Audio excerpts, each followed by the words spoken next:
আমি সব তো একবারও বলি নাই, আপনি কেন ইন্টারফেয়ার করলেন এখানে? সেই দিন কি আছে নাকি? আর আপনি খুব বাজে একটা কাজ করছেন।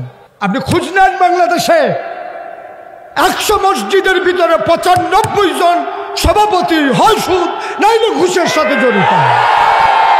আমরা জেনে শুনেই কথা বলি, আমরা লাইবিলিটি নিয়ে কথা বলি। আপনি অন্তরে যদি দুনিয়ার ভয় থাকে, আপনি মসজিদের খতিব, আপনার অন্তরে যদি সভাপতির ভয় থাকে, সেক্রেটারির ভয় থাকে, আপনি তো সুন্দর ওয়াজ করতে পারবেন না।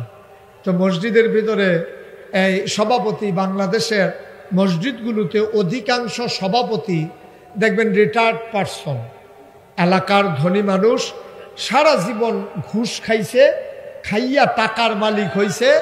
এই টাকার মালিক আমারে বলতে দিতে হবে তো, ঠিক কথা বলার জন্যই তো আইছি। হ্যাঁ, আমি অধিকাংশ বলেছি, আপনি শুনেনি নাই কথা। হ্যাঁ, উনি তো শুনেই নাই, না শুনেই এই কারণে তো মাহফিলে হুজুররা ওয়াজ করতে পারে না। আমি একবারও বলি নাই সব, আমি বলছি অধিকাংশ। আপনি ইন্টারফেয়ার করাটা মোটেও উচিত করেন নাই। আপনি আমার সম্পর্কে আপনার ধারণা থাকা উচিত। আপনি মাহফিলের মুডটাই নষ্ট করে দিলেন। আমি সব তো একবারও বলি নাই, আপনি কেন ইন্টারফেয়ার করলেন এখানে? সেই দিন কি আছে নাকি? আর আপনি খুব বাজে একটা কাজ করছেন। কোনোদিন এই কাজ কোনোদিন কোনো ময়দানে করবেন না আপনি। অধিকাংশ আমি বলেছি, আপনি খোঁজ নেন বাংলাদেশে 100 মসজিদের ভিতরে 95 জন সভাপতি হয় সুদ নাইলে ঘুষের সাথে জড়িত। আমরা জেনে শুনেই কথা বলি, আমরা লাইবিলিটি নিয়ে কথা বলি।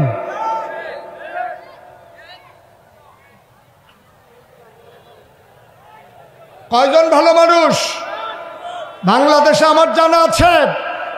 পৃথিবীর ইতিহাসে এমন কোন ইতিহাস নাই সরকার বদলের পরে 313 জন মেম্বার অফ পার্লামেন্ট, যেই জায়গায় আমলা কামলা, র্যাব, গোয়েন্দা, ঊর্ধ্বতন কর্মকর্তা সারা বাংলাদেশ থেকে একযুগে পালিয়ে যায়, পৃথিবীর ইতিহাস নাই, শুধু বাংলাদেশ।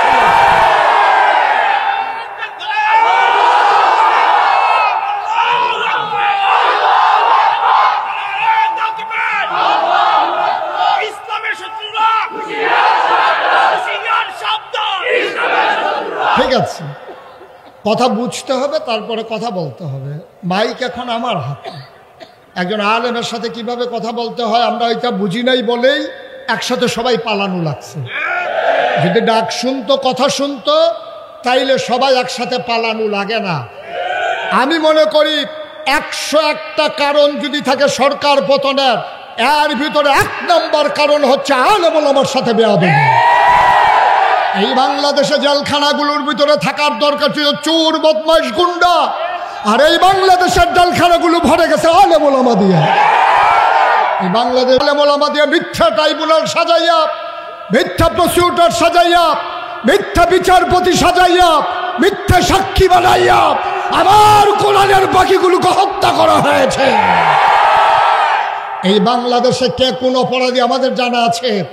অপরাধীরা পার পেয়ে যায়, ভালো মানুষগুলো অপরাধীর কাঠগড়ায় দাঁড়ায়, ঠিক কিনা?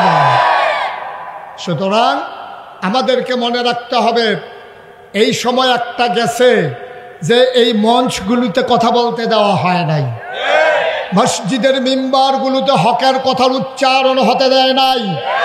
কথায় কথায় মসজিদের ইমামের চাকরি চলে গেছে, খতিবের চাকরি চলে গেছে। সেই দিন একেবারেই গেছে। সেই দিন আঘাত এসেছে, পাল্টা আঘাতের সময় ছিল না। আজকে বাংলাদেশে আঘাত আসবে তো পাল্টা জবাব হবে। প্রতিটা আঘাতের পাই পাই করে হিসাব নেওয়া হবে। এইভাবে আর ছেড়ে দেওয়া হবে না। আমাদের যেমন ওদের যেমন এটা বাবার বাড়ি, আমাদেরও বাবার বাড়ি।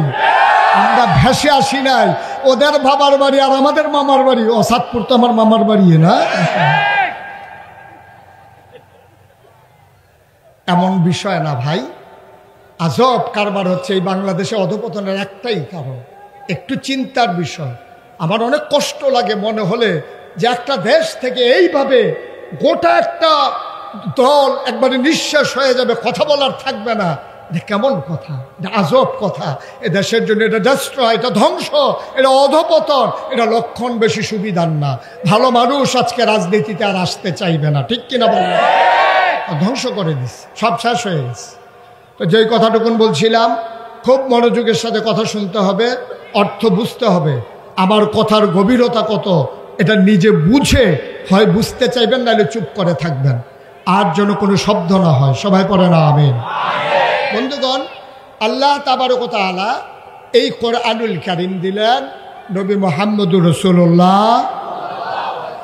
নবীর নাম শুনলে কি পড়তে হয়?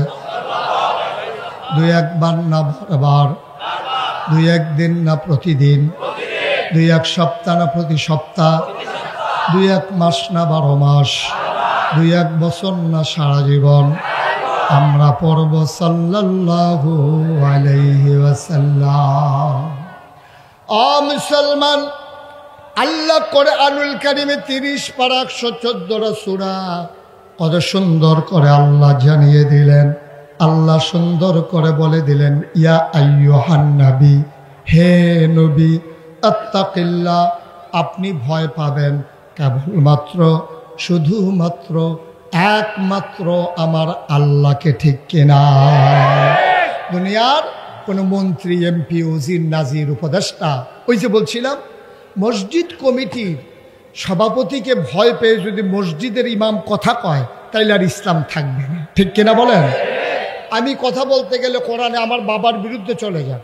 আমার বাবা যদি অন্যায়কারী হয়, মনে করেন আমার বাবা যদি বেনামাজি হয়, তা আমি যদি আমার নামাজের কথা বলি, আমার বাবার পক্ষে যাবে না তো?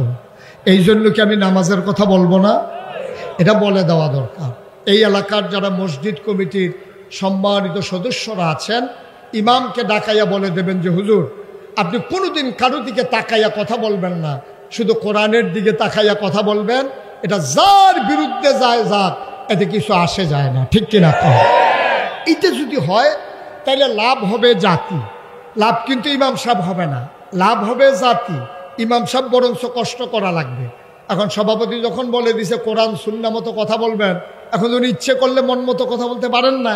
এখন কোরআন জেনে জেনে বুঝে বুঝে কোরআন অনুযায়ী কথা বলা লাগবে, এতে করে কষ্ট করা লাগবে। উনি জাতি বেঁচে যাবে, কোরআনের মৌলিক কথাগুলো, ফান্ডামেন্টাল ডিসিশনগুলো জাতি জেনে যাবে, তারা বুঝে ফেলবে এই কোরআনের ভিতরে কি আছে, ঠিক কিনা বলেন? দেখেন আল্লাহ তাবারক ওয়া তাআলা নবীজিকে কেন এই কথা বললেন যে ইয়া আইয়ুহান নবী আত্তাকিল্লাহ, আপনি ভয় পাবেন আল্লাহকে? কেন বললেন? নবী কি আল্লাহকে ভয় পেতেন না? নবী কি আবু জেহেলকে ভয় পেতেন? আবু লাহাবকে ভয় পেতেন? তারপরও আল্লাহ কেন বলতেছেন হে নবী আপনি ভয় পাবেন আল্লাহকে? এটা বলার উদ্দেশ্য কি? বলার উদ্দেশ্য হচ্ছে আপনি যেই পথে দায়িত্ব পালন শুরু করেছেন, এই পথ কুসুমাস্তীর্ণ নয়, এই পথ ফুল বিছানো নয়, এ পথ কণ্টকাকীর্ণ, এ পথ কাটা বেছানো। এ পথে চলতে গেলে মখমলের এই বিছানা থাকবে না, লাল গালিচা থাকবে না, এই পথে ফুল বিছানো থাকবে না, এই পথে থাকবে কাটা, এই পথে থাকবে ঝড় ঝঞ্ঝা। এই পথে চলতে গেলে মামলা হবে, হামলা হবে, জেল জুলুম নির্যাতন হবে, প্রয়োজনে জীবন দেওয়া যাবে, ঈমান দেওয়া যাবে না, ঠিক কিনা? এই জন্য আল্লাহ তার নবীকে রেডি করছেন। নবীকে বলছেন যে কুল, হে রাসূল আপনি বলুন, ইন্না সালাতি ওয়া নুসুকি ওয়া মাহইয়ায়া ওয়া মামাতি লিল্লাহি রাব্বিল আলামিন। দেখেন কিভাবে আল্লাহ রাব্বুল আলামিন তার নবীকে তৈরি করতেছেন। বলতেছেন হে নবী আপনি বলুন। বলেন যে বলেন আল্লাহ কি বলবো? বলেন ইন্না সালাতি, আমার নামাজ, ওয়া নুসুকি, আমার কুরবানি, ওয়া মাহইয়ায়া, আমার জীবন, ওয়া মামাতি, আমার মরণ, লিল্লাহি রাব্বিল আলামিন, কেবলমাত্র, শুধুমাত্র, একমাত্র আল্লাহ রাব্বুল আলামিনের জন্য, ঠিক কিনা কম? এটা দিয়ে রেডি করলেন যে আপনার মৌলিক সিদ্ধান্ত, আপনার নীতিগত সিদ্ধান্ত, আপনার হৃদয়ের অনুভূতি আপনি নিজেকে নিজে তৈরি করেন। আপনি বুঝাইয়া দেন আমার যা কিছু, আমার ব্যক্তি জীবন, আমার পারিবারিক জীবন, আমার সমাজ জীবন, আমার রাজনৈতিক জীবন, আমার ইন্টারন্যাশনাল রিলেশন, আমার ব্যক্তি আমার স্ত্রীর সাথে সম্পর্ক, আমার সন্তানের সাথে সম্পর্ক, আমার বাবার সাথে মায়ের সাথে সম্পর্ক, প্রতিবেশীর সাথে সম্পর্ক, দেশের সাথে দেশের সম্পর্ক, লিল্লাহি রব্বিল আলামিন, সকল কিছু শুধুমাত্র কেবলমাত্র একমাত্র আল্লাহ রাব্বুল আলামিনের জন্য। সুবহানাল্লাহ বলবেন না? এই আল্লাহ নবীকে যেটা শিখাইলেন এটার সাথে কি আমরা একমত? কথা বলেন একমত? আমার জীবন কার? আমার মরণ কার? সূরা তাওবার 111 নম্বর আয়াতে আল্লাহ আরো সুন্দর করে বলে দিলেন, ইন্নাল্লাহা ইশতারা মিনাল মুমিনিনা আনফুসাহুম ওয়া আমওয়ালাহুম বিআন্না লাহুমুল জান্নাহ। ও মতলবের মানুষ, শুনো শুনো শুনো, ইন্নাল্লাহা, নিশ্চয়ই আল্লাহ, ইশতারা, ক্রয় করে নিয়েছেন, কিনে নিয়েছেন, মিনাল মুমিনিনা, মুমিনদের কাছ থেকে, আনফুসাহুম ওয়া আমওয়ালাহুম, তোমাদের জান এবং তোমাদের মাল, বিআন্না লাহুমুল জান্নাহ, আর এর বিনিময়ে যা দিয়ে তোমাদের কাছ থেকে জানমাল কিনেছে তার নাম হলো জান্নাত। সুবহানাল্লাহ বলবেন? তাহলে এই জান কার? কথা বলেন, এই জান কার? এই মাল কার? এখন আমাদের কাছে আছে, বলতেছি আল্লাহর, হইল কেমনে? আল্লাহ বলছেন জান আর মাল যদিও তোমরা বিক্রি করছো, আমি আবার তোমাদের কাছে আমানত রেখেছি। এই জান তোমাদের কাছে আমানত, এই মাল তোমাদের কাছে আমানত। এখন যিনি জান আর মাল আমানত রেখেছেন, উনি যেই পথে চলে, যেই পথে চালাইতে বলেন, মাল আর জানকে ওই পথে চালানো, এইটাই যার কাছে আমানত রেখেছে তার দায়িত্ব। ঠিক কিনা বলেন? আমি যদি আমার এই খাতাটা ওনাকে দিই, ওনার কাছে দেওয়ার পর আমি যদি বলি যে আপনি প্রতিটা পৃষ্ঠা আলাদা আলাদা করেন, তা আপনি হয়তো বলবেন, দেখছো হুজুর ওনারে খাতাটা দিছে আর উনি পুরাটা খাতা ছিঁড়ে ফেলতেছে। যেহেতু আমি ওনার কাছে রেখেছি, উনি আমানতদার, আর আমি ওনার কাছে আমানত রেখেছি, আমি বলেছি টুকরা করেন, উনি আমানতদার হিসেবে এইটাই দায়িত্ব। আল্লাহ বলেছেন জান আমার, মান আলা আমার, তুমি হচ্ছে আমানতদার, সুতরাং আমি আল্লাহর হুকুম হচ্ছে তোমার জান ব্যবহার হবে আল্লাহর পথে, মাল ব্যবহার হবে আল্লাহর পথে, তোমার প্রতিটি স্লোগান হবে শুধু আল্লাহর জন্যে। ঠিক কিনা? তোমার কোনো মানুষের চাওয়া পাওয়ার হিসাব মিলানোর জন্যে তোমার কোনো স্লোগান হতে পারে না। তোমার একটা টাকাও আল্লাহর বিরুদ্ধে যায়, ইসলামের বিরুদ্ধে যায়, মসজিদের বিরুদ্ধে যায়, মাদ্রাসার বিরুদ্ধে যায়, আলেম ওলামার বিরুদ্ধে যায়, একটা টাকাও সেই পথে খরচ করার মুসলমানের জন্য হারাম, হারাম, হারাম। ঠিক কিনা বলেন? আপনি মুসলমান, আপনার অর্থ সম্পদ ইসলামের বিরুদ্ধে, আলেমের বিরুদ্ধে, মসজিদ মাদ্রাসার বিরুদ্ধে খরচ করতে আপনি পারেন? কথা কেনা পারেন? আপনি খরচ করতে হবে শুধু আল্লাহর জন্য, যেহেতু সব আপনি আল্লাহর কাছ থেকে আমানত। এই জন্য আল্লাহ বলছেন, হে নবী, আপনি কি ঠিক করে নিয়েছেন? বলল যে হ্যাঁ। তাইলে এবার ইত্তাকিল্লাহ, আপনি ভয় পাবেন আল্লাহরে। কারণ আবু জেহেল, আবু লাহাব, উতবা, সাইবা টিটকারি মাসবে, মস্কারা করবে, পাগল বলবে, জিনে ধরবে বলবে। আপনি যদি অস্থির হয়ে যান, আপনি যদি তাদের ভয়ে ভীত সন্ত্রস্ত হয়ে যান, তাহলে এই জমিনেতে আল্লাহর দিন থাকবে না। এই জন্য আপনাকে কথা বলেই যেতে হবে, পক্ষে যাক আর বিপক্ষে যাক। আমি মুশতাক ফৈজি, খুব খেয়াল করে শোনেন, নাগাইশের পীর সাহেব, আমি মুশতাক ফৈজি। এখন যদি শুধু জিকির করি, সবগুলা মানুষ আপনারা অস্থির হয়ে যাবেন যে মাশাআল্লাহ হুজুরের জিকির কত সুন্দর, মনে হয় বাতাস জিকির করে, মনে হয় গাছে জিকির করে। ওই বিদেশি সন্তানের মায়েরা আমার জন্য আতর পাঠাবে, বিদেশি বাবারা আমার জন্য দেশি মুরগার ডিম সিদ্ধ করে নিয়ে আসবে, কার ঘরে সকালে দাওয়াত খাবো সিরিয়াল পরে যাবে। আমি যদি কলমা শরীফের জিকির করি, সবাই মিলে খুশি, আমার প্রশংসায় পঞ্চমুখ। অথচ ১৫০০ বছর আগে নবী যখন সবাইকে ডেকে বললেন, কৌলু লা ইলাহা ইল্লাল্লাহ, তোমরা সবাই পড়ো লা ইলাহা ইল্লাল্লাহ, বলার সাথে সাথে কাফেরেরা খুশি না বেজার? তো মুশতাক ফৈজি জিকির করলে হাদিয়া পাওয়া যায়, মাছের মাথাটা গরুর কলজাড়া, বিদেশি ফুতের টেহারা, প্রথম লাউডা, টাহি মাছ দিয়া, ভাপা ফিডা দিয়া, যা মন চায় কম্বলটা, হাদিয়ার অভাব নাই, টাকার অভাব নাই, সম্মানের অভাব নাই, দল মত নির্বিশেষে কয় উনি একজন ভালো মানুষ। তাইলে নবীজি লা ইলাহা ইল্লাল্লাহ কইলে সবাই রাগ হয়, মুশতাক ফৈজি লা ইলাহা ইল্লাল্লাহ কইলে তো সবাই খুশি হয়। তাইলে বুঝতে হবে কুসকুস কালা হয়। এটা আপনি বন্ধ করেন, কাইন্ডলি একটু বন্ধ করেন। আপনি আসছেন পরে আইসা আবার বিরক্ত শুরু করছেন না, মানে এটা খেয়াল করে শুনেন, মনোযোগের সাথে কথা শুনেন। আমিন কন, জুড়ে কন, আর জুড়ে। এখানে রহস্যটা কি? আমি লা ইলাহা ইল্লাল্লাহ বললে সবাই খুশি হয়। আমাদের দেশে পীর মাশায়েখরা যখন জিকির করে সবাই খুশি হয়, কিন্তু এই নবীজি বলার কারণে সবাই রাগ হয়। কারণটা কি? শুধু কি রাগ হয়? আবু জেহেল নবীরে মারতে যায়, বারবার মারতে যায়, 2-3 জন ধৈর্য রাখে, তারপর আবু জেহেল যায়। আমি ওইখানে থাকলে বলতাম ভাই ছাইড়া দাও, ছাইড়া দাও, 1-2টা দিয়া 2-3টা খাইয়াই হোক, দেখবা ঠিক হয়ে যাবো। আমাদের দেশে যখন দরুনটা থাকে তখন দেখবেন ঝগড়া জমে বেশি, আর দরুনটা যদি বেরিয়ে তো হয় ঝগড়া কার কারণ বেরিয়েছে ধরছে তো। আমাদের দেশে দরুনটা থাকলে ঝগড়া জমে বেশি। আমি কই ধরার দরকার কি, সাইডা দেন, হাতে 2টা দেখতে, 2টা দেখ, খাইয়া বুঝা লোক খানা কি জিনিস দেখবার পরে ধাক্কাইয়াও ফাটাইতে পারবেন না। এখন আবু জেহেল যখন বারবার নবীর দিকে ঘুষি মারতে যায়, এখন কেউ তো আর সাহস করে না। এবার নবীর আপন চাচা আবু লাহাব, কি নাম? কথা না, কি নাম? নবীর আপন চাচা আবু লাহাব, সে গেছে নবীরে মারার জন্য। একটা পাথর নিছে, খুব খেয়াল করে শুনে, একটা পাথর নিয়া নবীর দিকে একটা ঢিল মারছে, বলছে ইয়া মুহাম্মদ তাব্বা আলাক, ও মুহাম্মদ তোমার ধ্বংস হোক। নাউজুবিল্লাহ বলবেন না? এই গালিটা কি সাধারণ না জঘন্য? কয়েকজনের সামনে বলছে না, সবার সামনে, সবার সামনে। ও নবী খুব লজ্জিত হয়েছেন, ভদ্র মানুষ, কত শালীন মানুষ।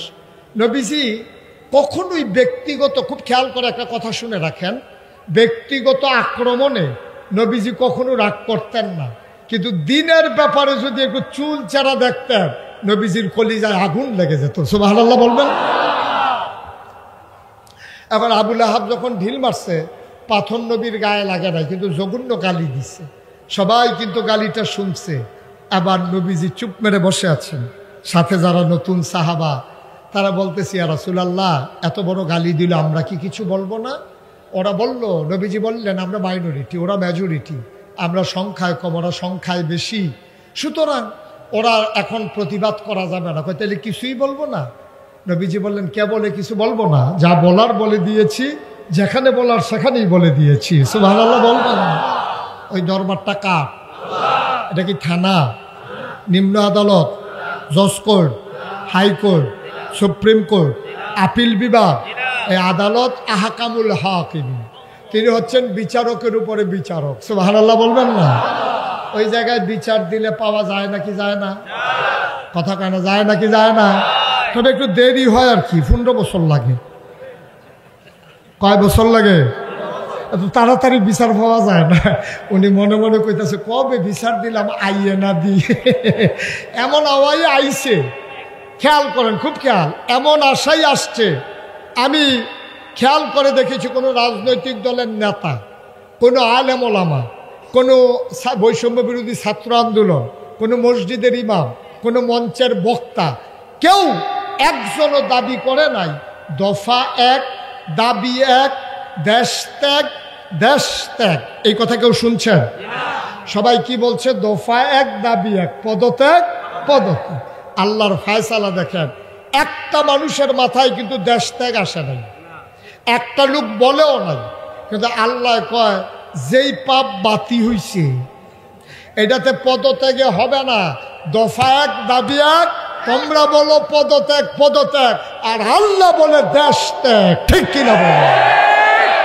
একজন লোকও কিন্তু বলে নাই, কেউ চিন্তায় আসে নাই যে দেশ ত্যাগ করতে হবে। এই ফায়সালা কার? কথা বলে কার? তাহলে বুঝে গেল বিচার দিলে পাওয়া যায় নাকি যায় না? নবীজি বিচার দিয়েছেন কার দরবারে? নবীজি নিজেই কয় লা হাজাব বাইনাহু ওয়া বাইনাল্লাহ, তার মাঝে আল্লাহর মাঝে কোনো পর্দা নাই। যার উপরে তুমি জুলুম করেছ তারে কয় মাজলুম। মাজলুম যখন আল্লাহ বলে ডাক দেয়, আল্লাহ সাথে সাথে কবুল করে নেয়। তবে রেজাল্ট আছে সুবিধা মতো। নবীজি বিচার দিলেন কার দরবারে? কিসের বিচার দিছিলেন? ওই পাথর যে মারছিল, মনে আছে তো নাকি? হ্যাঁ, ঠিক আছে, ফাইন, সচেতন শ্রোতা। এখন বিচার দিছে পরে, এখন সব সাহাবারা বসে আছেন। নবীজি চোখের পানি ছেড়ে দিয়ে কাঁদতেছেন, সাহাবারাও বসে আছেন। আল্লাহর নবীর মনটা খুব খারাপ, সাহাবারাদেরও মন খারাপ। আলাপ সালাপ করতেছে, হঠাৎ করে নবীজি বললেন ওয়ালাইকুম আসসালাম রাহমাতুল্লাহ। সবাই অবাক বিস্ময়ে, তাকে কেউ তো সালাম দেয় নাই। নবীজি কেন বললেন ওয়ালাইকুম আসসালাম রাহমাতুল্লাহ, কেন বললেন? এই সময় হঠাৎ করে সাহাবারা জানতে চাইলেন, ইয়া রাসূলুল্লাহ, কেউ তো আপনারা সালাম দেয় নাই, আপনি কার সালামের জবাব দিলেন? সুবহানাল্লাহ বলবেন না? আল্লাহর নবী ডাক দেয়া কয়, ও সাহাবারা মন দিয়ে শোনো। আল্লাহর ফেরেশতা জিবরাইল আমারে এসে কয়, আসসালাতু ওয়াসসালামু আলাইকা ইয়া রাসূলুল্লাহ। আমি বলে দিলাম ওয়ালাইকুম আসসালাম ওয়া রাহমাতুল্লাহ। কয় উনি কি বলতে চায়? কয় উনি এসে বলতে চায়, নবী গো, আপনি কি আল্লাহর কাছে কোনো বিচার টিচার দিছিলেন নাকি? সুবহানাল্লাহ কয় না? কয় আমি একটু আল্লাহরে জানাই রাখছিলাম। কয় বিচারের রায় তো চলে আসছে, রায় আমরা সবাই জানি, সবাই পারি, চলো দলবদ্ধভাবে সবাই পড়ি। আউযু বিল্লাহি মিনাশ শাইতানির রাজীম। বিসমিল্লাহ।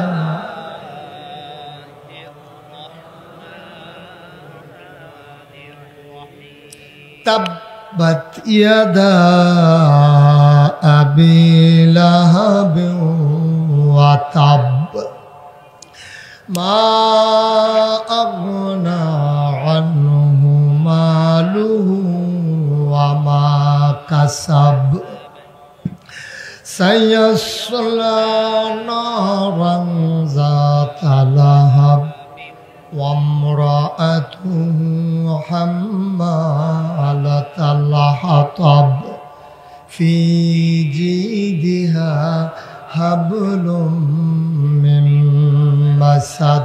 সুবহানাল্লাহ কয় না? গালি দিছিল কি দিয়া? শব্দটা কি মনে আছে? কি বলছিল? ইয়া মুহাম্মদ তাব্বা আলাক, ও মুহাম্মদ তোমার ধ্বংস হোক। তাব্বা, যেই শব্দটা দিয়ে গালি দিল, তাব্বা মানে ধ্বংস হোক। খেয়াল করেন, এটা কিন্তু ভবিষ্যৎকালের কথা বলেছে, ধ্বংস হোক। আর আল্লাহ কয় তাব্বাত, ধ্বংস হয়ে গেছে। সুবহানাল্লাহ বলবেন না? ওইটা যার জবাব।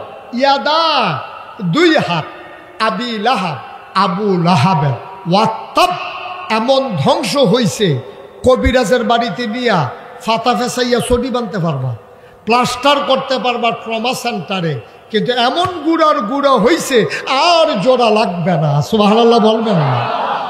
এই কথা কি মুশতাক ফয়েজের না? আল্লাহ ওই যে তাব্বাত ইয়াদা যেই শব্দ দিয়ে গালি দিছে, এই শব্দ দিয়ে জবাব দিছে।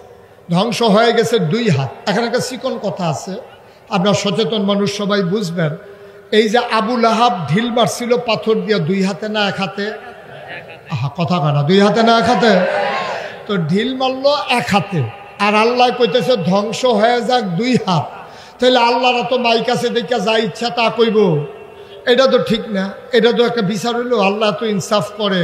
তো এক হাত প্রয়োজনে ঘুরে ঘুরে ঘুরে লাভ, প্রয়োজনে এক হাতের উপরে ট্রাক্টার যাও, প্রয়োজনে যা মনে তো হাতুরে দিয়ে ফিট হোক কাম লাগলে, কিন্তু দুই হাত ধ্বংস হবে কেন? ঢিল মারছে তো এক হাতে। সুবহানাল্লাহ কয় না? ঢিল মারছে কয় হাতে? তো ধ্বংস হবে দুই হাতে। এই কথা বললো কেন? মুফাসসিরিনে কেরাম কয়, তোমাদের বুঝ মতো আল্লাহ চলে না, আল্লাহর বুঝ সাংঘাতিক বুঝ। সফলাফান যখন ক্রিকেটের বল করে, ক্রিকেট খেলতে গিয়ে বোলার যারা, তারা যখন বল করে, ডাইন হাতে বল করে, বাম হাত কি গামছা দিয়ে শরীরের সাথে বাইন্দা নেয়? আমার কথা না, বাইন্দা নেয়? তো এই ডাইন হাতে বল ধরে রাখছে, এখন দৌড় দেওয়ার সময় কি করে? করে না কি করে না? এক হাতে বল মারে, আরেক হাতে হেইও কয়, ঠিক কিনা কও? এক হাতে বল করে, আরেক হাতে জোর দেয়। আবু লাহাবে এক হাতে ঢিল মারছে, আরেক হাতে জোর দিছে। মাছ ধরুন্যার যেই বাঘ, ডুলারা হুন্যার এই বাঘ, এই জন্য দুই হাত তামা তামা হয়ে যাবে, ঠিক কিনা? তাব্বাত ইয়াদা, ধ্বংস হয়ে যাবে দুই হাত। মুফাসসিরিনে কেরাম কয় তোমরা তো যা শুনো তাই বুঝো, কিন্তু এই শব্দের ভিতরে আরো আছে। যদিও আল্লাহ বলেছেন ধ্বংস হয়ে যাবে দুই হাত, এই দুই হাতের ভিতরে আছে 6 হাত। কয় হাত? কথা না, কয় হাত? আমি এই হাতগুলার নাম বলবো আর আপনারা 1 2 গইনা যাবেন। হ্যাঁ, ডাইন হাত, কথা কন, ডাইন হাত, বাম হাত, দুনিয়া, আখিরাত, ছেলে মেয়ে বউ, সম্পদ। কয়টা হয়েছে?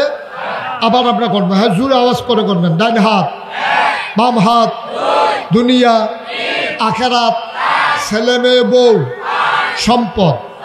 কয়টা হয়েছে? ঢিল মারছিল কয় হাতে?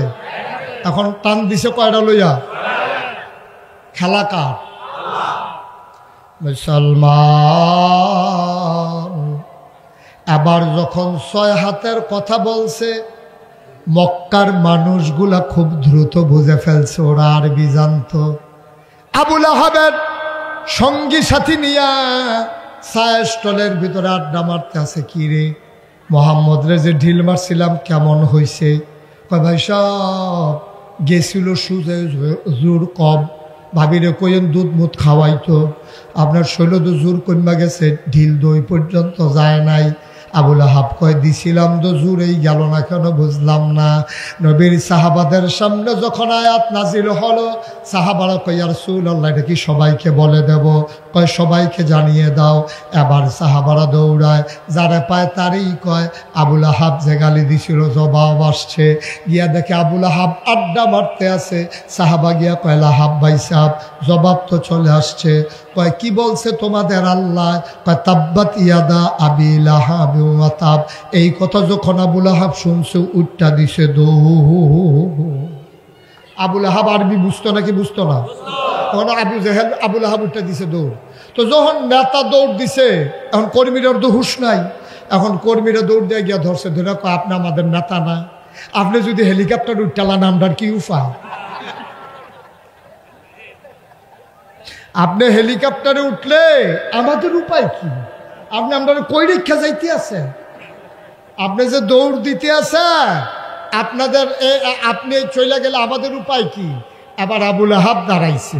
আবু লাহাবের সঙ্গী সাথীরা কয় ভাইয়ারা আয়াত নাজিল হইছে আমার ব্যাপারে, তো আমি দৌড় দিতাম নাকি তোমরা দৌড় দিবা?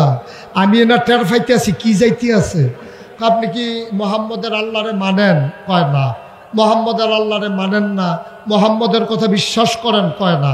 তো মোহাম্মদের আল্লাহরও মানেন না, মোহাম্মদের আল্লাহর কথা বিশ্বাসও করেন না, তো মোহাম্মদের আল্লাহ যা কইছে এটা নিয়ে আপনি ভয় পাইছেন কেন?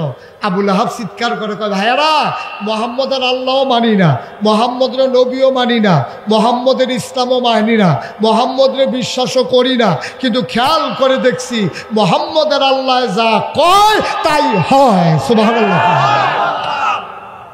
হয় নাকি হয় না? কথা কেন হয় নাকি হয় না? এখন নমুনা খারাপ। শুরু হইব কি দিয়া? কইছে কয়টা? কথা কেন কয়টা? এখন আবু লাহাব শুধু টেনশন করতেছে শুরু জানি হয় কি দিয়া। আল্লাহ কই শুরু করান তোর বউয়েরে দিয়া। ঘরে ঘরে যখন আগুন লাগাই দেন টের পাইবা সংসার কি জিনিস। শুরু করান তোমার বউয়েরে দিয়া। আবু লাহাবের বউটা ছিল জঘন্য, নগণ্য না জঘন্য? সাংঘাতিক খারাপ মহিলা ছিল। এরকম খারাপ মহিলা বাংলাদেশে আছে নাকি নাই? নাই, ছিল। আছে, ছিল, আছে। আপনারা মতলব ওয়াজ করে কোনো মজা পাইলাম না। দাউদ কান্দি ওয়াজ করে মজা। আমি যখন কইছি এরকম খারাপ মানুষ আছে নাকি নাই, এক বুড়া বেড়া ফাল দিয়া কয় হুজুর আমরা ঘরে আছে। তোমার এটা কইতা কইছি হ্যাঁ ঘরের কথা হ্যাঁ, তুমি ঘরের কথা বাইর করছো কেউ তাকে হুজুর আর বাসাম কয় বছর, তাই আমার আংলা বানাই লিছে তাই। আর সকালবেলা কইয়া দিয়া বইরাছে গিয়ে ডাক বালা। এরকম অসভ্য আছে নাকি নাই? আছে না ছিল? হ্যাঁ ঠিক আছে। মার হাবা কয় না রে, জোরে কয় না মার হাবা। আবার আবু লাহাবের বউটা ছিল খুব খারাপ মহিলা। এই যে উনি উঠছে কেন? বসান, উঠান না একটু। আর সামান্য একটু, সময় তো শেষ। আর সামান্য একটু বসেন, শেষ করে দিচ্ছি ইনশাআল্লাহ। মাহফিলে ওঠার দুইটা সিস্টেম আছে।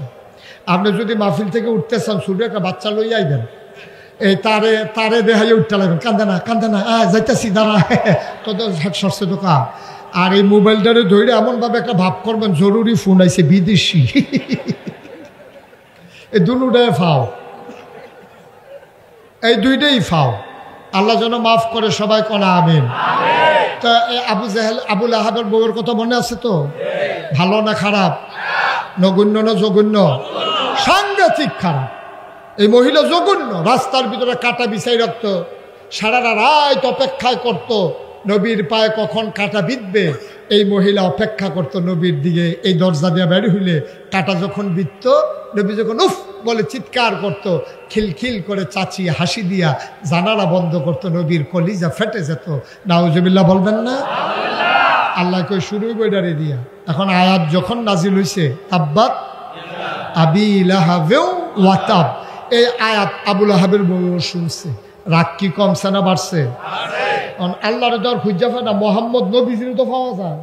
এই লোক, এই মহিলা করছে কি, এক দাও লইয়া রাস্তা দিয়ে ঘুরতে আছে, আর যারে পায় তার এই জায়গায় মোহাম্মদরে দেখছো, কই দেখছি এই রাস্তা, এই রাস্তাত গিয়ে জায়গায় মোহাম্মদরে দেখছো, কই দেখছি এই রাস্তা। এখন এই মহিলা ঘুরতে ঘুরতে খুব টায়ার্ড হয়ে গেছে। এর ভিতরে হঠাৎ করে দেখে যে এই আবু বকর আর নবীজি রাস্তা দিয়ে হাঁটতেছে।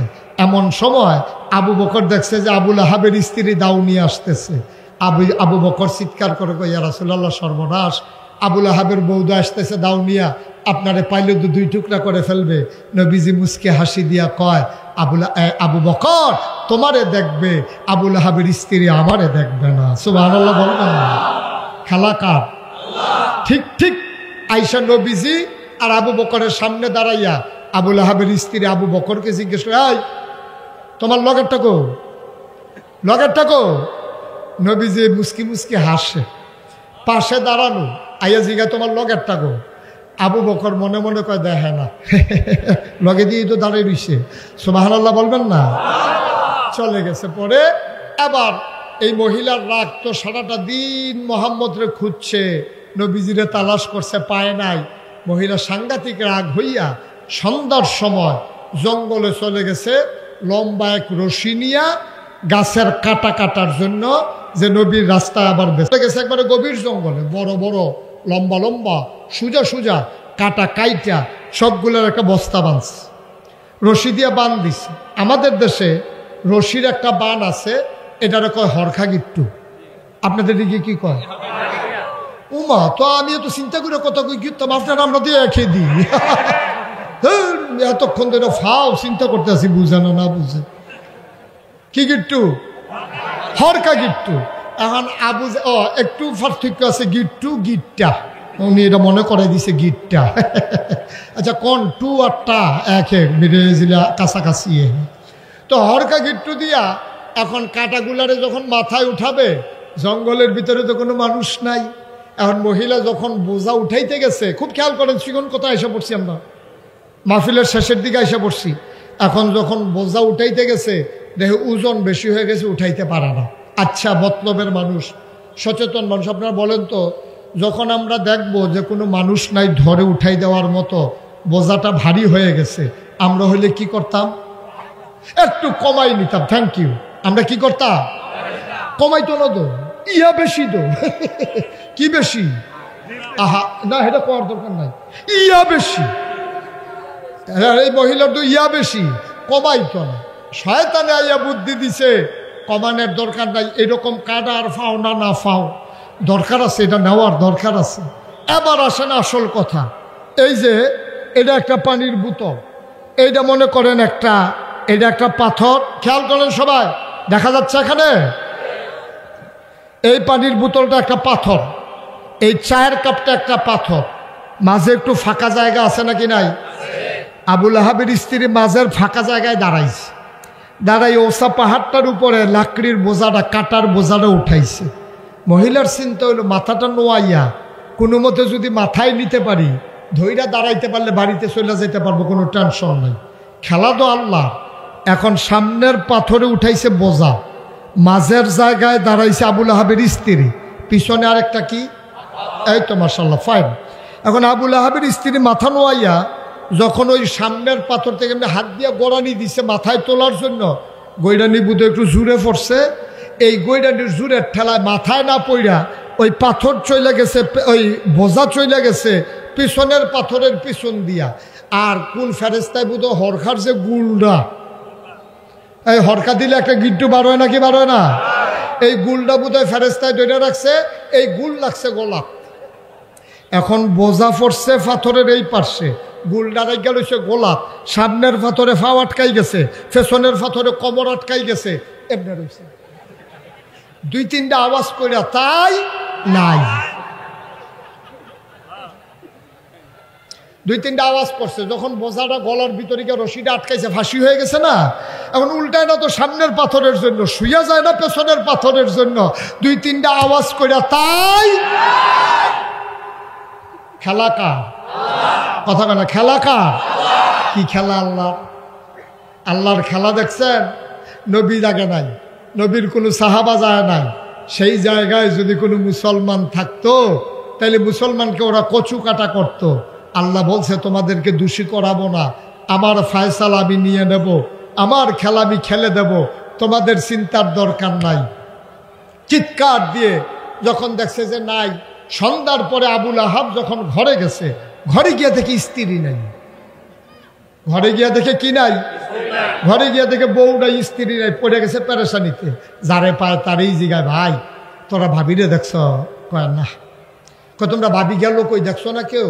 একজনে কয় একটু আগে দেখছি দাও লইয়া রশি লইয়া জঙ্গলের ভিতরে গেছে, গিয়া সেরা না রশি দিয়া কি গিট্টু দিছে।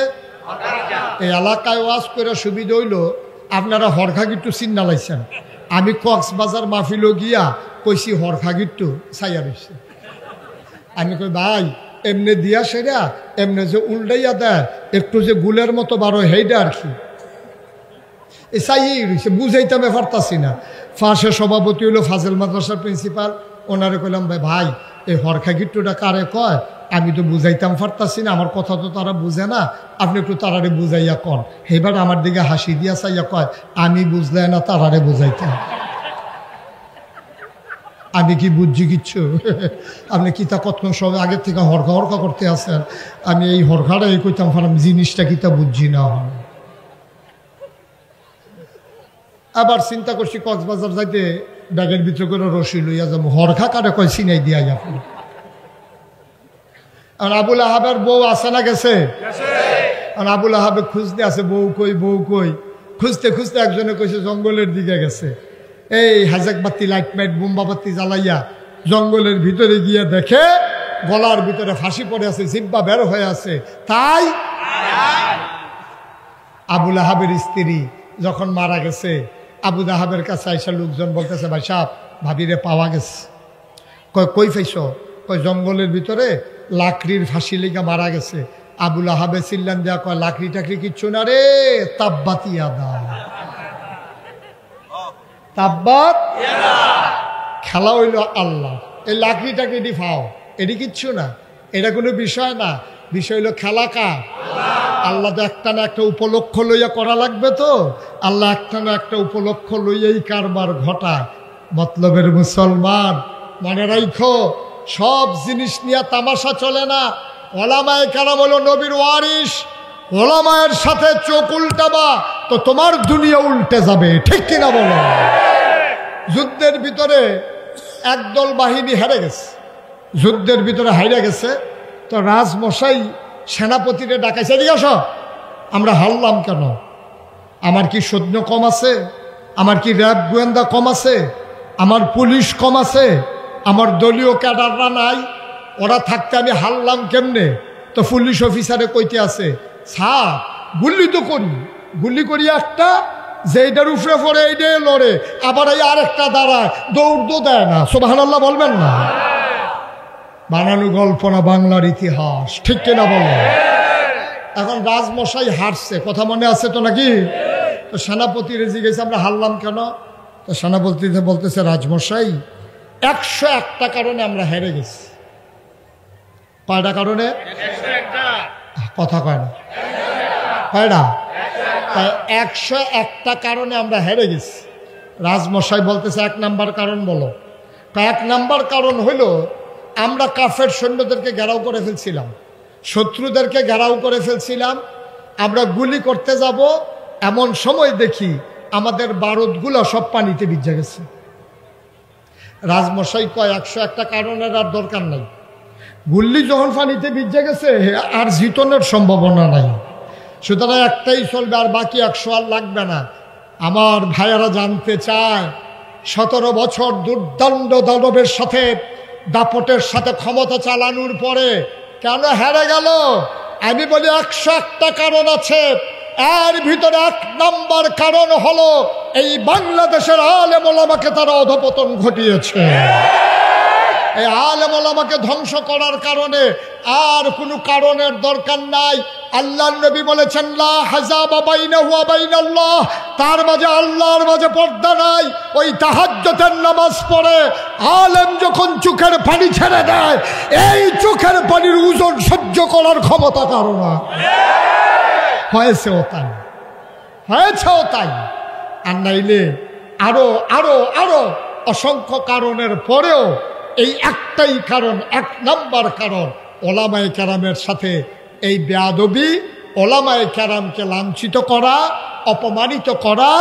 আর এই কারণে আল্লাহ তাবারক ওয়া তাআলার বরদাশত করেন নাই। কারণ নবী বলেছেন আল উলামা ওয়ারাসাতুল আম্বিয়া, ওলামায়ে কেরাম নবীর ওয়ারিস। সুতরাং ওয়ারিসের সাথে বেয়াদবি করলে ওই মালিক যেমন বেজার হয়ে যায়, আলেমের সাথে বেয়াদবির কারণে আমার আল্লাহ এবং তার রাসূল বেজার হয়ে গেছে। ঠিক কিনা বলেন?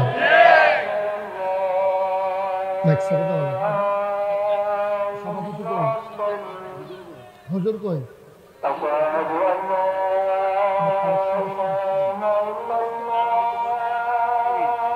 সবাই বসেন, আজ বসেন। আমি কি বলছি উঠতে? একটু বসেন না, আজান শেষ হোক, একজন কেউ আজানের জবাব দিয়ে দেন।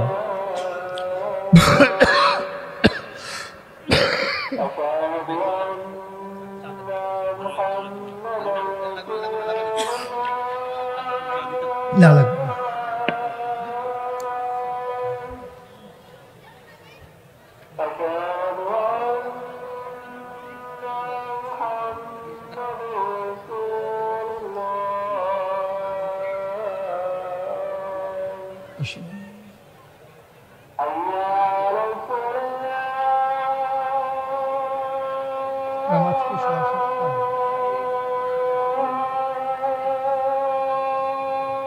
আমি বলছিলাম ওনাদেরকে যে বললো নামাজটা করতে, আমি বলছিলাম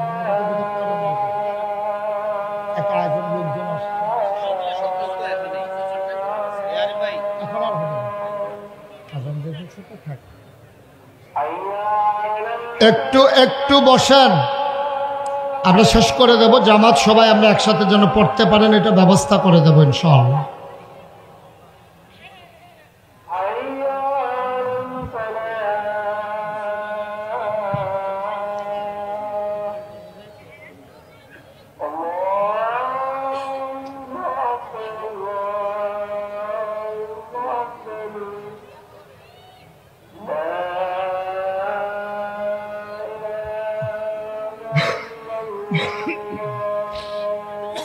اللهم صل على سيدنا اللهم انك لا تخلف। জি, সবাই পড়ে আলহামদুলিল্লাহ। আমাদেরও কথা গুছিয়ে এনেছি। আমি কর্তৃপক্ষকে বলেছিলাম যে বলে যদি নামাজটাকে 15 মিনিট অথবা আধা ঘন্টা পেছনে নেওয়া যেত তাহলে আমাদের জন্য সুবিধা ছিল। যেহেতু আজান পড়ে গেছে, এখন এটা সমাজে বিভ্রান্তি ছড়াবে। আমরা কথা তো গুছিয়ে এনেছি, তবে আমি আপনাদের সাথে ওয়াদাবদ্ধ। এত দূরে, যদিও মতলব চাঁদপুর কাছাকাছি, আমার জন্য একটু দূরে হয়ে যায়, আমার জায়গাটা ব্যাকওয়ার্ড। আমি সেই 1:30টার দিকে রওনা করেছি। আমার আস্তে আস্তে ছেলে বসো, আমার একটু দেরি হয়ে গেছে। রাস্তার ভিতর প্রচণ্ড জ্যাম, ওই রাস্তাটাতে মাঝে মাঝে নারায়ণপুর, তারপরে নায়ের বাজার, ওইগুলোতে প্রচণ্ড জ্যাম পড়ে, তো ওখানে আমার সময় একটু কিল হয়ে গেছে। তা আমি আবার একটু বলতে পারি আমি আবার আসবো ইনশাআল্লাহ। এই যে কইলাম, আপনারা যদি কোন দাওয়াত দিলেন, অত তো খাইছি ধরা, যদি দাওয়াত দেন আর কি, ইনশাআল্লাহ আমি আবার আসবো, যত দূরেই হোক। আমি চেষ্টা করব সময় নিয়ে কথা বলার জন্যে। আমি তো সাধারণত 1.5-2 ঘন্টা আলোচনা করি, এর কমে আমার পোষায় না।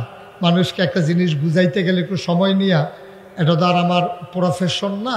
আমি চেষ্টা করি উম্মাকে একটু জাগিয়ে দেওয়ার জন্য।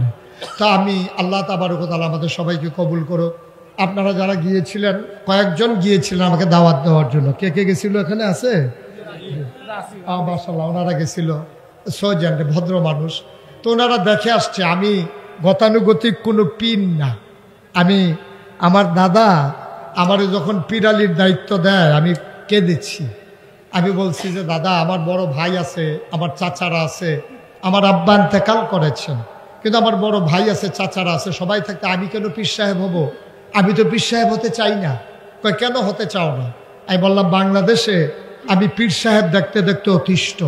আমি দেখেছি সুস্থ সবল মানুষ কোনো কাজকর্ম করে না, মুরিদের বাড়িতে এই মুরিদের বাড়ি 5 দিন, এই মুরিদের বাড়ি 5 দিন, খানকার ভিতরে 10 দিন, এই বইয়া বইয়া খা। আর একটা অটো চালাইলেও তো ডেলি 500 কামাই করন যায়, ঠিক কিনা কও? তাই পীর সাহেব বলে কি অটো চালান নিষেধ? কথা কথা নিষেধ। পীর সাহেব বলে সিএনজি চালানো যাবে না? নবীজি 1500 বছর আগে একটা দিন না এই কাজ না করে খান নাই। আহা, খন্দকের যুদ্ধে বড় পাথর পড়ে গেছে, খাল খনন করতে যাবে, বড় পাথর পড়ে গেছে খালের ভিতরে, এখন কেউ উঠাইতে পারে না। নবীজি বলছেন সবাই সরো, আমাকে দাও। নবীজি গিয়া পাথরে ধরে টান মারলেন, কোমরের ভিতরে টুন করে আওয়াজ হলো। আম্মা জান আয়েশা রাদিয়াল্লাহু তাআলা আনহা শেষ বয়সে বললেন, ইয়া রাসূলুল্লাহ, আপনার মাত্র 62-63 বছর বয়স হয়েছে, আপনি কি বুড়া হয়ে গেছেন? আপনি এভাবে বাঁকা করে হাঁটেন কেন? নবীজি চোখের পানি ছেড়ে দিয়েছেন। আয়েশা, ও আয়েশা, ওই খন্দকের যুদ্ধের সময় যে আমি পাথর ধরে টান মারছিলাম, সেই দিন রোগের ভিতরে টান পড়ছিল, ওই দিন যে বাঁকা হয়েছিলাম আর সোজা হইতে পারি নাই। এই নবী তোমার আমার নবী, আর নবীর ওয়ারিস পীর মাসাক বৈশা বৈশা খাবে খানকার ভিতরে, মনে হয় যেন 5-6 জন বইয়া রয়েছে, আসলে একজন।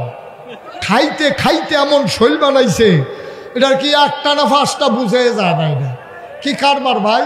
একটা লোক বৈশা বৈশা খাবে, হাত আছে, নাক আছে, পা আছে, মুখ আছে, চোখ আছে।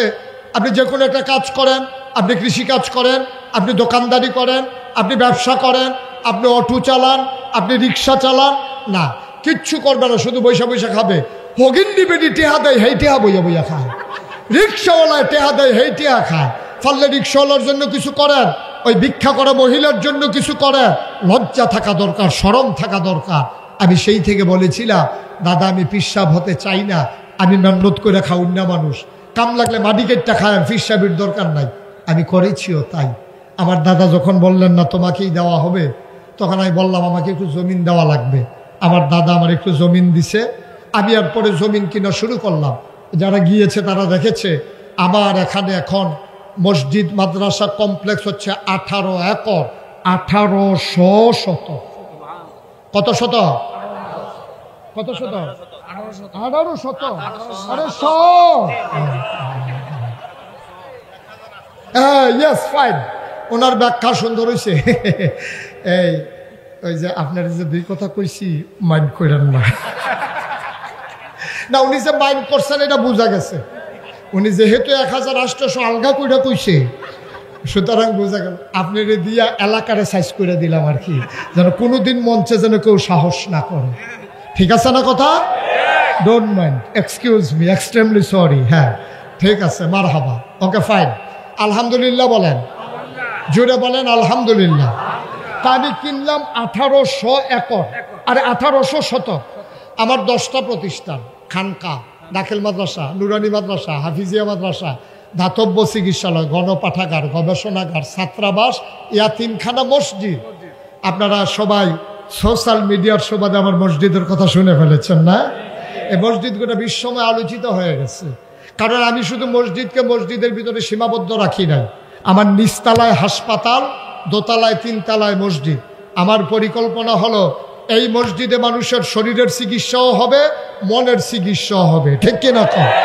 নিচতলায় শরীরের চিকিৎসা, শরীরটা ভালো হয়ে উঠলে দোতলাত গিয়ে 2 রাকাত নামাজ পড়ে মনটার চিকিৎসা করে ভাই যাবো। এই বুদ্ধি ঠিক ওইভাবে ঠিক করছি। ফ্রি চিকিৎসা। আমার মসজিদের বাজেট করা হয়েছে প্রথমে 15, পরে ধরা হয়েছে 30 কোটি টাকা প্রাক্কলিত ব্যয় ধরা হয়েছে। আমি মুশতাক ফয়েজি আমি গরিব মানুষ, আমি ধনী মানুষ না। আমি নিয়ত করেছি 1 বছর মাহফিল করে যত টাকা পাই পুরো 1 বছরের হাদিয়া আমার মসজিদে দান করে দেব ইনশাআল্লাহ। আমি 1 বছরে 25 লক্ষ টাকা মসজিদে দিয়া তারপরে কাজ শুরু করছি। মারহাবা বলবেন না? আজকে আপনাদের এখানে আসার আগে আমি মসজিদের হিসাব মিলাচ্ছিলাম, আমি দেখলাম 4 কোটি 23 লক্ষ টাকা আজকে পর্যন্ত খরচ হয়ে গেছে। দোতলার কাজ চলতেছে, কলামগুলো উঠতেছে। এই কি রমজানের আগে দোতলার ছাদ হবে। 1500 বস্তার উপরে শুধু সিমেন্ট লাগে একতলার ছাদে। এর আগের ছাদে লেগেছে 1900 বস্তা। এটা একটু ছোট হয়ে আসছে দোতলার ছাদ। এই মাদ্রাসার এই মসজিদ আমার স্বপ্ন। আমি মাঝে মাঝে মসজিদের ছাদে উঠে গিয়ে কান্দি, আল্লাহর সাথে কথা বলি, আল্লাহ এত বড় মসজিদ শুরু করলাম, আমি যদি মরে যাই তাহলে মসজিদ কে করবে? আমারে যত মানুষ চিনে, আমার ছেলেদেরকে তো এত মানুষ চিনে না। আল্লাহ তুমি দয়া করো আমার উপরে। আমি দেশে বিদেশে ভিক্ষা করা মহিলা, রিক্সাওয়ালা মানুষ, কত মানুষ যেখানে টাকা দিয়েছে। আল্লাহ নবী বলেছেন, মাম বানা লিল্লাহি মসজিদান বানাল্লাহু লাহু বাইতান ফিল জান্নাহ, যে দুনিয়ায় মসজিদ বানাবে আল্লাহ জান্নাতে তার জন্য ঘর বানাবে। সুবহানাল্লাহ বলবেন? আমি কোনোদিন এই বাংলাদেশে মুশতাক ফয়জি কারো কাছে হাত পাতে নাই, কিন্তু আমার মসজিদ নিয়ে আমার কোনো লজ্জা নাই। এটা আমার স্বপ্ন। আমরা চাই এই মসজিদ বিনির্মাণে সবাই মিলে গর্বিত সদস্য হই, সবাই মিলে যেন এক জান্নাতে থাকতে পারি। আল্লাহ যেন কবুল করে সবাই বলে আমিন। আমার এই মসজিদে, আমি গরিব মানুষ, আমি 1 বছরের 25 লক্ষ টাকা আমি দান করে দিয়েছি। এখানে অনেক মানুষ আছেন। আমি চাই আমার এই মসজিদে সবাই মিলে আমরা এই একটু একটু করে যদি শরিক হই, আমার জন্য মসজিদের কাজটা সহজ হয়ে যাবে। আপনারা যদি পারেন, দয়া করে অনুগ্রহপূর্বক আপনি ওই আল্লাহর নবীর কথা অনুযায়ী মসজিদ বানালে জান্নাতে ঘর হবে, এই আশায় আমি বসার পরপরই আমার এক ভাই এই না আমার হাতে টাকা দিয়েছিল, আপনি না, যে আমার এই ভাই বলতেছে, হুজুর আমার একটা ওয়াদা ছিল আপনার মসজিদের জন্য, টাকাটা নেবেন? আমি বললাম যখন চাই তখন দিয়ে দেন, এখন তো চাইতে আসি লইয়া বইয়া রিসিন কীর্তনী দেন। কারবার দেখছো আরো পকেটের ভিতরে লইয়া বইয়া রয়েছে, এত না। এখানে কত?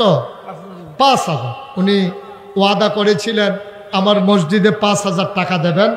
আজকে সাথে করে নিয়ে বিপি জাকির ভাই, ভিপি জাকির ভাই উনি নিয়ত গেছিলেন, নিয়ত করছিলেন। এই ভাই আগে 5,000 বিকাশে পাঠাইছে, এখন আবার নগদ। এখন ক্ষতি বনি কোনো, আরে এই মানুষের 200 ব্যাগ লইয়া মাথা তুই হাঁটতে পারবো? ট্রাকও করে নিবেন। আমি তো মনে করছি লইয়া নি না খাইস যাইব ইনশাআল্লাহ। আজকের মাহফিলের প্রধান অতিথি জনাব আব্দুল হাকিম মিয়াজি, আল্লাহ তুমি তোমার বান্দাকে কবুল করো। আমার ভাই উনি দেবেন 200 বস্তা সিমেন্ট, বলো মারহাবা। আল্লাহ যেন কবুল করে। মাশাআল্লাহ, আমার এক ভাই কিছু দিয়েছেন। আমার ভাই সভাপতি, আজকের মাহফিলের সভাপতি বুলবুল মাস্টার, না স্যার, কখনো মাস্টার বলবেন না, ওনারা স্যার, মানুষ গড়ার কারিগর, ঠিক কিনা বলো? এই বুলবুল কি জোরে বলবা? বুলবুল, বুলবুল, এখন থেকে বুলবুল কি? ওনার মাস্টার বলবে ওনার যারা বয়স সমান, ওনার যারা মুরব্বী তারা বলবে মাস্টার, আমরা বলবো কি? স্যার। বুলবুল স্যার উনি 10,000 টাকা দেবে ইনশাআল্লাহ। ইনশাআল্লাহ উঠার দরকার নাই, আপনার বসার, আমার ছেলেরা আসবে ইনশাআল্লাহ। ইনশাআল্লাহ আপনার কাছে